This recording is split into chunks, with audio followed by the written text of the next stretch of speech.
Natapos na ni Jinho ang mga pagsubok at nagpasya siyang magpatuloy. Nag-alala ang Frost Queen at sinabihan siyang magpahinga muna. Naisip ni Jinho na ito ay magbibigay sa kanya ng mga magagandang reward kung siya ay magpapatuloy. Ang sumunod na pagsubok ay ang Phantom Trial. Naalala ni Jinho ang illusion kung saan nakipaglaban siya dito upang iligtas ang kanyang mga magulang mula sa mga halimaw, at kailangang ipaalala niya sa kanyang sarili na hindi iyon totoo. At natapos niya ang pakikipaglaban na iyon ng kalahating araw. Lumitaw na ang mga ilusyon. Makikitang tinatawag siya ng kanyang mga kasama na sinungaling at taksil. Sinabihan siya ng Frost Queen na huwag makinig sa kanila, ngunit naalala ni Jinho kung paano sila nagsakripisyo at pinapunta siya sa boss monster noon, at alam nilang mamamatay sila. Sumigaw si Jinho at ayaw niyang mainsulto sila ng ganito. Alam ni Jinho na ang pakikipaglaban sa kanila ng sabay ay parang nag-suicide. Hiniling niya sa Frost Queen na pigilan sina Skaya at Ramat. Sinabi sa kanya ng Frost Queen na malaki ang magiging epekto nito sa kanyang mental energy. Sumagot si Jinho na di bale, at nagtanong kung hanggang kailan niya ito mapipigilan. Tinatansya ng Frost Queen na ito ay nasa 30 segundo. Nagpasya si Jinho na atakihin sina Goto at Mio dahil mababa ang kanilang depensa, habang ang Frost Queen ay nagpatawag ng isang higanteng ice golem para salakayin sila. Sinubukan ni Ramat na atakihin si Jinho pero napigilan ito ng Frost Queen, at sa pag-abanti ni Jinho, tinarget siya ni Gilberto at pinaputukan, pero nagawa niyang makaiwas sa putok na iyon. Nag-aalala si Jinho na kahit illusion lang iyon, napakalakas ng magic bullet ni Gilberto, at kapag nataman siya ng magic bullet niya, mamamatay talaga siya. Tinarget ulit ni Gilberto si Jinho, ngunit ito'y nawala at nabigla siya. Lumitaw si Jinho sa likod niya gamit ang Nightwalking skill, at pinatay siya sa isang hampas. Galit na galit si Mio, at sinabi kung bakit niya pinatay ang kanyang kaibigan, at nanunumpa na maghihiganti.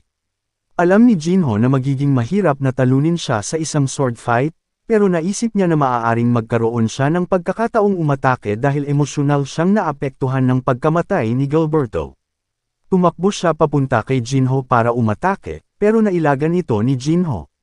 Naging pabaya siya at binigyan ng pagkakataon si Jinho na gumawa ng pag-atake, at agad siyang pinatay. Nakita ni Jinho na wala ng yelo si Ramat. Samantala, ang Frost Queen ay nasa kanyang limitasyon habang ang kanyang mga golem ay winasak na ng magic ni Skaya ng paisa-isa.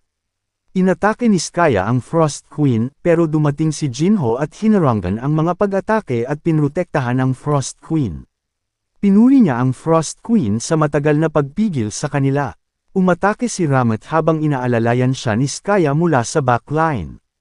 Alam ni Jinho na ang dalawa ang may pinakamalakas na synergy, at kailangan niyang gawin ang lahat para talunin sila. Gumamit ng skill si Jinho para palakasin ang kanyang sarili. Inatake niya si Ramat, ngunit ito'y hindi nagbigay ng galos at umatake ito sa kanya.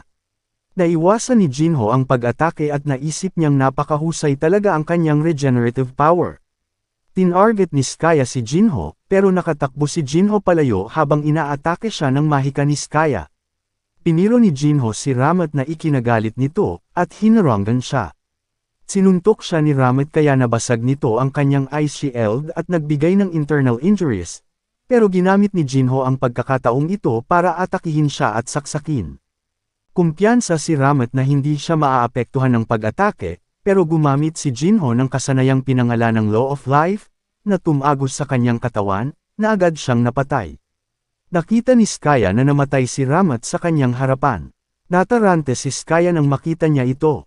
Alam ni Jinho na hindi siya mananalo dito, kung hindi siya mag-all out. Inilabas niya ang Death Side gamit ang Darkness skill, para masira ang shield na nagpo-protekta kay Skaya. Ang Death Side ay kumokonsumo ng 2 toneladang mahika, kaya hindi niya ito magagamit ng pangmatagalan. Ginamit ni Skaya ang lahat ng kanyang mahika para patayin si Jinho, ngunit mabilis na umatake si Jinho at pinatay siya. Tinapos siya ni Jinho sa isang pag-atake, at nagpasalamat na hindi ito ang totoong Skaya dahil kung hindi, siya ay matatalo. May lumabas na mensahe na nagsasabing natapos na niya ang Phantom Trial, at nagtanong kung gusto pa niyang magpatuloy, o umalis na. At nagpasya siyang magpatuloy. Sa sumunod na eksena, makikita ang Frost Queen na ginigising si Jinho. Nagising si Jinho sa restroom. Sinabi ng Frost Spirit na siya'y natulog ng 30 oras ng diretsyo. Namangha siya sa kapangyarihan ng Death Scythe, ngunit alam niyang ang mga aftershock nito ay napakasama. Nagtanong siya kung ilang trials na lang ang natitira. Hindi sigurado si Jinho dahil binago ng administrator ang nilalaman ng trial at ang difficulty. Pagkatapos lumabas sa restroom, magsisimula na ang ika-4 na pagsubok, at ito ang insomnia trial. Isa itong pagsubok kung saan hindi siya makakatulog ng 10 araw. Makalipas ang 20 oras, maayos pa ang kalagayan ni Jinho at hiniling sa Frost Queen na tulungan siyang palaging gising. Pagkalipas ng 60 oras, naging miserable na si Jinho, at binato siya ng Frost Queen sa kanyang mukha ng ice ball, habang pinapaalala sa kanya na huwag matulog. 78 oras na at malapit na siyang makatulog, pero ginising siya ng Frost Queen. 24 na oras na lang ang natitira, at ang Frost Queen ay minomotivate siya. Iniisip ni Jinho na kailangan niyang maabot kahit man lang ang ika-9 na level, upang mailigtas ang kanyang mga kasama at makatanggap ng stats reward. Naalala niya sila at nangakong ililigtas sila. Namulat si Jinho at sumisigaw mula sa kanyang pag-iisip, nang marinig niyang tinatawag siya ng Frost Queen at itinuro ang timer na tapos na, nakahinga siya ng maluwag at humiga. Nagpahinga muna si Jinho para ipagpatuloy ang susunod na trial. Pumasok siya sa sense trial kung saan nasubak ang kanyang pangamoy, panlasa, paningin, at pandinig. Ang sumunod na pagsubok ay ang stillness trial, na pinagsama ang sound at silence trial. Nakipag-usap sa kanya ang Frost Queen gamit ang Morse code, nagtatanong kung kakain ba siya. Naisip ni Jinho na pinaglalaroan niya ang paggamit nito matapos siyang turuan. Determinado si Jinho na tapusin ang lahat ng pagsubok, matapos tiisin ang lahat. Alam niya ang kasunod ang tinatawag na Void Trial, kung saan sumusuko ang karamihan sa mga manlalaro, at naalala niyang isa rin siya doon. Ito ay isang kawalan kung saan ang mga player ay nawawala ang kanilang 5 senses, at nababaliw. Nang matapos niya ang trial sa katahimikan, lumabas ang isang mensahe na ang ika-9 ang Void Trial, at ika-10 ang Time Trial, ay mangyayari ng sabay-sabay. Nagulat si Jinho. Pagkatapos ay lumitaw ang isang babala na nagsasabi na kanselahin ito kung hindi niya kakayanin ang trial, dahil maaaring mawala ang kanyang pag-iral. Alam ni Jinho na siya'y may ipit at walang mararamdaman kahit ano, habang lumilipas ang oras doon. Sumenya si Jinho sa Frost Queen na babalik siya. Sinabi ng Frost Spirit na sana siya ay swertihin sa kanyang kapalaran, at maghihintay sa kanyang pagbabalik. Sinimulan na niya ang pagsubok at pumasok sa kawalan.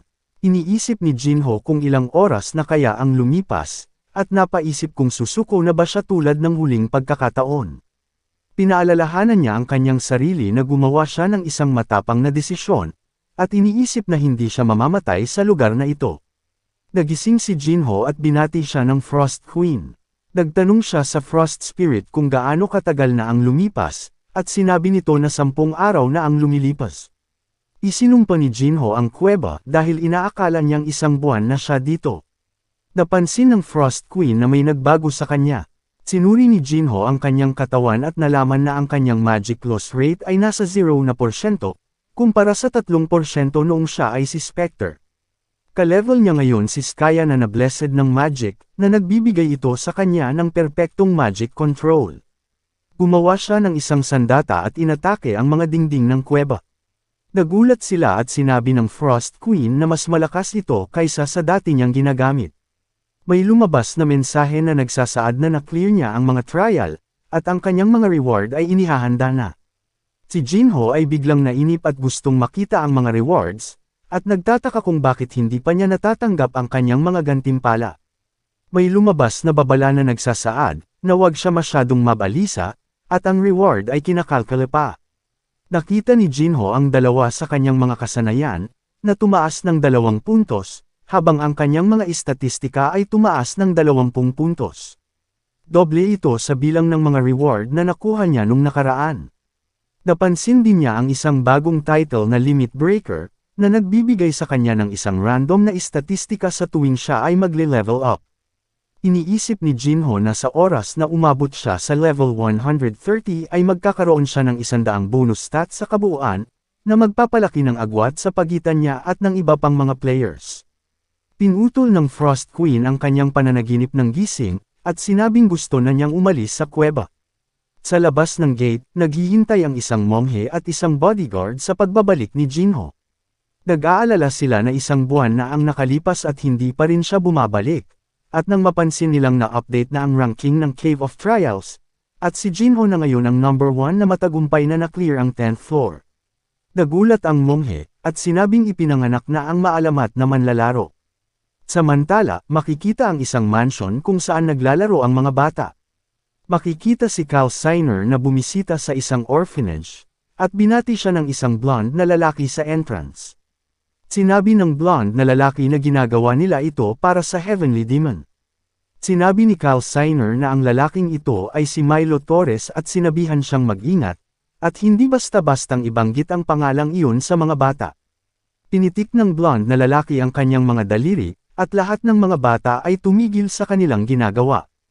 Sinabi ni Milo Torres na sinasanay sila upang maging makapangyarihang mga demonyo, tulad niya.